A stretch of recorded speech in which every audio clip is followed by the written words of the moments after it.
Aqui no livro de João, capítulo 16, do versículo 7, o próprio Senhor Jesus diz assim: mas eu vos digo a verdade, convém-vos que eu vá, porque se eu não for, o Consolador, que é o Espírito Santo, não virá para vós outros. Se, porém, eu for, que ele se referia à morte na cruz, eu vos enviarei. Quando ele vier, o Espírito Santo, convencerá o mundo do pecado, da justiça e do juízo. Do pecado, porque não creram em mim. Da justiça, porque vou para o Pai, não me vereis mais. E do juízo, porque o príncipe desse mundo já está julgado. Ponto. Muito bem. Deixa eu explicar algo para você.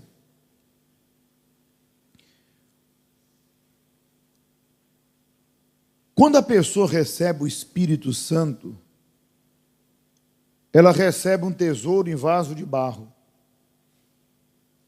Ela recebe um tesouro em vaso? É como você pegar um vaso de barro, encher de ouro, joias preciosas. Esse vaso pode ser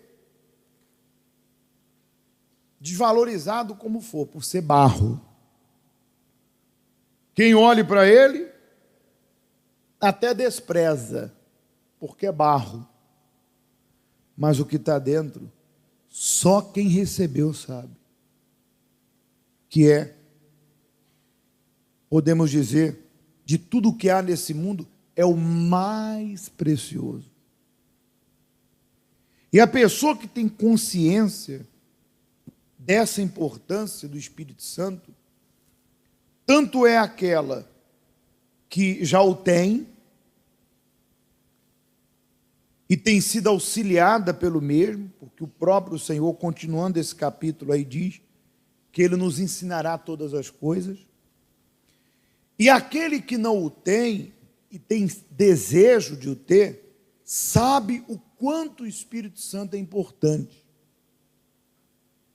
Porque essa pessoa quer se manter no estado em que ela decidiu. Fiel a quem? A Deus. Quando a Bíblia diz, quem não tem o Espírito de Deus, esse tal não é dele, quando Deus falou na boca dos discípulos, ele não estava exagerando. Se a pessoa não recebeu o Espírito Santo, por que a Bíblia diz que esse tal não é dele? Repito, o Espírito Santo é o penhor de Deus. Se Deus me deu esse selo, Ele está dizendo, esse é meu. Esse é meu porque eu sou dele. É a confirmação que a minha entrega para o Deus, para o Senhor Jesus, não foi parcial, foi o quê? Total. Qual é a prova? Selo. Deus me selou. Hoje em dia eles fazem muito isso aí fora. Existem empresas que controlam qualidade de muitas coisas, que só o selo daquela empresa já fala tudo. Ninguém nem procura investigar. Está lá o selo, confia. Ah, mas eu nunca vi esse produto. Tu sabe que selo é esse? Não quer. Isso aqui é uma garantia que só as melhores marcas e empresas podem ter. É o que Deus faz. Quando Ele derrama o Espírito Santo copiosamente, e a pessoa recebe, Deus está dizendo o seguinte, esse é meu. Não foi isso que aconteceu quando o Senhor Jesus saiu das águas? Logo veio o Espírito Santo, e a voz, diz o texto, do céu que dizia, este é o meu filho amado, em quem eu me comprazo. Então Deus está dizendo, ele é meu porque eu sou dele.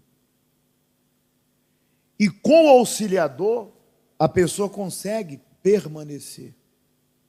Quando a Bíblia diz, esse tal não é dele, porque sem o Espírito Santo, eu posso dizer para você, é impossível você conseguir manter sua salvação. Maior prova disso é que uma grande maioria que tinham razões para nunca sair da igreja já não estão mais no nosso meio. Pessoas que você fica de boca aberta quando diz, mas aquela pessoa chegou na igreja com cancro, ela ia morrer, largou Jesus. Pois é, a cura não foi suficiente para fazer ela entender que loucura ela cometeu. Ah, mas aquela pessoa que eu vi aqui manifestar com não sei quantos demônios saiu da igreja. Pois é, a libertação daquela legião de demônio não foi suficiente para ela entender o quanto Deus é importante. Só existe uma coisa que dentro de nós vai fazer com que dia e noite eu fique convencido, certo, dia e noite, dia após dia, manhã após manhã, o Espírito Santo me convence. Não é o bispo, não é o pastor, não é o homem. Quem é? Porque o homem não me vê. O homem não está comigo todo dia. O bispo não está com você. Eu estou lá do seu lado?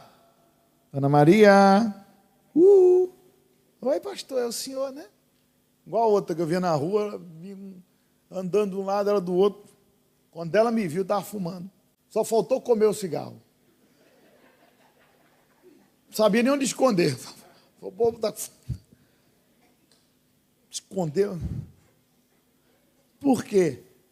Não tem o Espírito Santo, não está convencida. Claro, é óbvio que não vai ter porque está no vício, não decidiu abandonar o pecado. Mas, para você entender, quando a pessoa tem o Espírito de Deus, ninguém precisa policiar. O Espírito Santo convence ela do pecado, da justiça e do juízo. Então, dia após dia, ela pensa, poxa, o mais importante é a minha alma. Aí entra o que a gente assistiu. Tudo isso vai acabar. Olha a consciência, olha o juízo, que eu já vou falar dos dois juízos. O Espírito Santo falou, lembra que você era novinha? Lembra? Lembra? Olha como está seu corpo hoje. Está vendo? Tudo passa.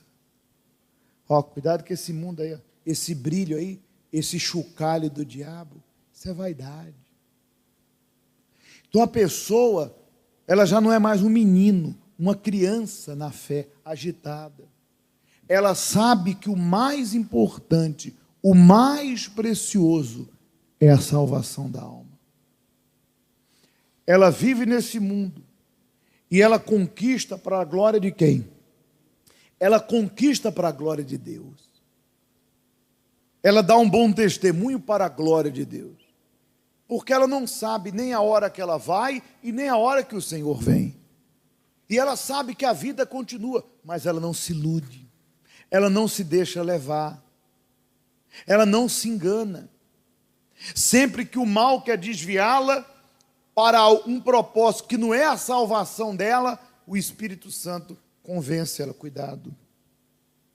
Olha lá. E é sobre esses dois juízos. Existem dois juízos que imperam a mente do ser humano. O primeiro juízo se chama a consciência do que é certo e do que é o quê? Errado. Quando a pessoa é convencida pelo Espírito Santo, ela tem consciência que o salário do pecado é a morte. E essa palavra aqui, ó, prevalece. Não deixemos de congregar-nos, depois eu lhe dou a referência, como é costume de alguns. Antes, façamos admoestações, tanto mais quanto vedes, porque o dia está próximo. Veja a importância de vir para a igreja. Tem gente nessa pandemia nem voltou para a igreja. Porque se vivermos deliberadamente em pecado, depois de termos recebido o pleno conhecimento da verdade, Já não resta sacrifício pelos pecados. Primeiro juízo. O juízo do pecado, da consequência dele.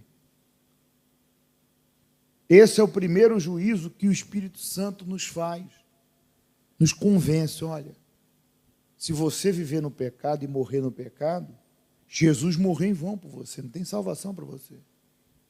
Se você está em vida em pecado, acabou. A graça de Jesus para você não existe, porque você está crucificando Jesus de volta. Tudo que ele veio fazer aqui na terra para você não existe. Você está anulando o sacrifício, você está rejeitando, desconsiderando, porque as suas escolhas é viver no pecado. O Espírito Santo nos convence disso. E é esse convencimento que nos faz entender o discernimento. O primeiro juízo é um discernimento. Por isso que quando uma pessoa erra e repete o mesmo erro, o que o mundo costuma dizer? Fulano não tem juízo. É assim ou não é? A pessoa que repete o mesmo erro, o que as pessoas costumam dizer? Ele não tem juízo. Está andando de novo com essa gente. Fulano não tem juízo. Está fazendo isso de novo. Porque o juízo é um discernimento com respeito a um erro que vai me condenar. Se eu continuar no pecado, Jesus morreu em vão. E nesse mesmo capítulo aqui, continua dizendo, pelo contrário, porque se vivermos deliberadamente em pecado, depois de termos recebido o pleno conhecimento da verdade, já não resta sacrifício pelos pecados. Segundo o juízo, pelo contrário, certa expectação horrível de juízo e fogo vingador, prestes a consumir os adversários de Deus. O segundo juízo é a consciência que um dia o Senhor vai voltar. E todos nós, grandes e pequenos, daremos conta da nossa vida diante de quem? Aliás, no texto sagrado de Apocalipse 22, fala do grande juízo de Deus, aonde aqueles que desprezaram a misericórdia vão comparecer para prestar conta da obra. Então, o segundo juízo é entender que o meu Senhor é justo. Ele perdoa, mas ele não inocenta o pecador. Ele não inocenta. Se conhecedor da verdade, eu escolho viver no pecado, eu sei que eu estou me tornando inimigo de quem? E o que resta para mim, o que é? O fogo eterno. Está ali escrito em Hebreus, capítulo 10, 25 em diante. Então, o Espírito Santo dentro de uma pessoa não deixa ela se perder. Porque ele sempre vai nos convencer. Flávio, cuidado com isso, cuidado com aquilo, cuidado com aquilo. Mantenha isso, guarda isso. Eu preciso de alguém ao meu lado? Eu preciso de alguém me cobrando? Por isso que você tem que ter o Espírito Santo. E não há momento melhor que esse, que o jejum de Daniel, onde você vai fazer mais para quem? Para Deus. Então eu quero nesse momento realizar uma busca com você que diz: pastor, eu tenho e quero me avivar. Eu não tenho e quero receber, porque sem ele eu não vou conseguir viver nesse mundo. Se você reconhece isso, o Espírito Santo já está te convencendo. E ele vai fazer a obra completa. Graças a Deus. Fique de pé, por favor.